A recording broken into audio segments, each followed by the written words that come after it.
नमस्कार साथियों, आप सभी का स्वागत है आपके अपने ही कार्यक्रम ग्रह नक्षत्र में। साथियों, इन दिनों हमने नवीन सेशन जो शुरू किया है जिसका नाम है ज्योतिष सीखिए। इस कार्यक्रम के माध्यम से हम आपको ज्योतिष सिखा रहे हैं बहुत ही सरल भाषा में। साथियों, इस कार्यक्रम के माध्यम से पूर्व में हम बात कर चुके हैं लग्न के बारे में। लग्न के बारे में मैंने आपको जानकारी प्राप्त करवाई, किस प्रकार से अगर लग्न आपका हो तो आप किस प्रकार से अपनी जन्म कुंडली को देख सकते हैं।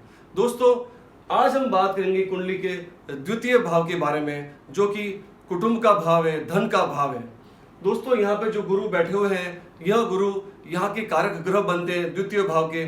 यहाँ पे हम धन के बारे में जानकारी लेते हैं कि आपके पास किस प्रकार से धन आएगा, आपका परिवार, आपका कुटुंब किस प्रकार से आपका सहयोग करेगा, किस प्रकार से कुटुंब आपका सुखी रहेगा, आपको कुटुंब से क्या क्या फायदे रहेंगे जीवन में, आपकी वाणी कैसी रहेगी। वाणी के बारे में हम ज्ञात करते हैं द्वितीय भाव से, वाणी कटु होगी या मीठी वाणी होगी, यह हम बात करते हैं द्वितीय भाव से। दाहिनी आंख के बारे में हम जानकारी लेते हैं कि आपकी दाहिनी आंख किस प्रकार से होगी, और हम यात्रा के बारे में हम जानकारी लेते हैं द्वितीय भाव से, आपकी यात्रा किस प्रकार से रहेगी आपके जीवन में।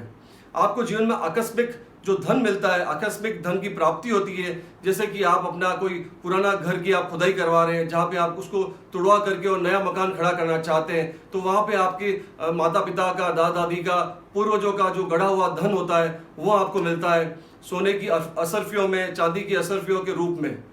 और आपका जो लॉटरी का जैसे आकस्मिक धन लॉटरी के माध्यम से भी निकल सकती है। कभी आप मान लो 100 रुपए या 50 रुपए या इस प्रकार से आप लॉटरी खरीदते हैं और लाखों करोड़ों की लॉटरी आपकी निकलती है।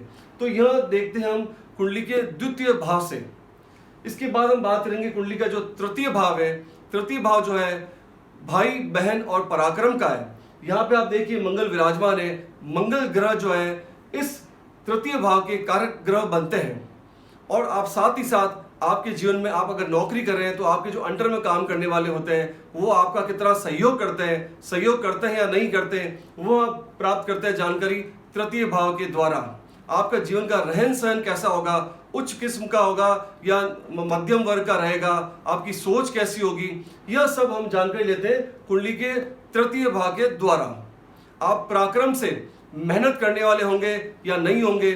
पराक्रमी आदमी जो होता है वो किसी भी स्थिति में हिम्मत नहीं हारता है। कैसी भी विपत्ति आ जाए जीवन में, अपने धैर्य से, अपने पराक्रम से हर चीज को वो जीतने की कोशिश करता है, हर चीज को प्राप्त करने की कोशिश करता है और धैर्यवान व्यक्ति होता है, सोच समझ के काम करने वाला व्यक्ति बनता है।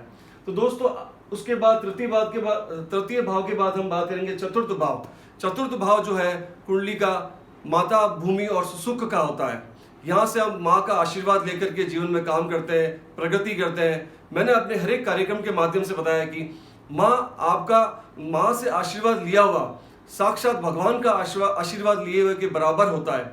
जिस किसी व्यक्ति को, संतान को माता पिता का आशीर्वाद मिले उसे साक्षात भगवान का आशीर्वाद मिलता है और जीवन में कभी भी वह तकलीफ में नहीं आता है। और कैसी भी विपत्ति आ जाए उस विपत्ति से बाहर निकलने की हमेशा भगवान उसको बुद्धि और सद्बुद्धि देते हैं और कर्मशील व्यक्ति बनाता है। और साथ ही साथ भूमि का, जायदाद, जमीन जायदाद का उसको सुख मिलता है या नहीं मिलता है, वह देखा जाता है चतुर्थ भाव से। मानसिक सुख कैसा रहेगा जीवन में, मित्रों से सुख कैसा रहेगा उसके जीवन में, उसको वाहन का सुख रहेगा या नहीं रहेगा, वो हम जानकारी लेते हैं चतुर्थ भाव के द्वारा।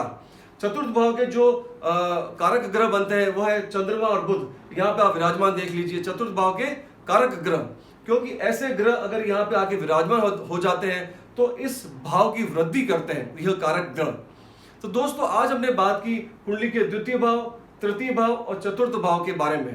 दोस्तों, इसी प्रकार से हम आगे वाले कार्यक्रम में पंचम भाव के बारे में बात करेंगे। तो दोस्तों, आप जानकारी लेते रहिए और जिस प्रकार से आप सरलता से आप इन कार्यक्रम की जानकारी ले रहे हैं तो आप इस चीज को समझ करके आप स्वयं अपनी जन्म कुंडली का विश्लेषण कर सकते हैं अपने आप, अपने घर बैठ करके। आपको कभी किसी की ज्योतिषी की आवश्यकता नहीं पड़ेगी, क्योंकि हमेशा जो कुंडली के अंदर ग्रह बैठे हुए होते हैं उसके अलावा, क्योंकि जो ग्रह नक्षत्र होते हैं वो इस नक्षत्र मंडल में गोचर करते हुए हमेशा बदलते रहते हैं एक राशि से दूसरी राशि में। जो आज आपका समय है वो थोड़े टाइम बाद बदल जाएगा। आज अगर बुरा समय है तो कल अच्छा भी आएगा और आज अच्छा है तो कल बुरा भी हो सकता है। तो यह सारी जानकारी हम लेते हैं कुंडली के माध्यम से। तो दोस्तों, आपके जीवन में अगर किसी प्रकार की कोई समस्या आ रही है, किसी प्रकार की कोई भी कठिनाई आ रही है, तो आप कमेंट के माध्यम से मेरे कार्यक्रम में अपने प्रश्न भेज सकते हैं। मैं पूरी कोशिश करूंगा जो भी आपकी समस्या है उसका समाधान करूं। तो दोस्तों, मैं आज अपनी वाणी को यही विराम देता हूं। आप लोग स्वस्थ रहिए, खुश रहिए। नमस्कार।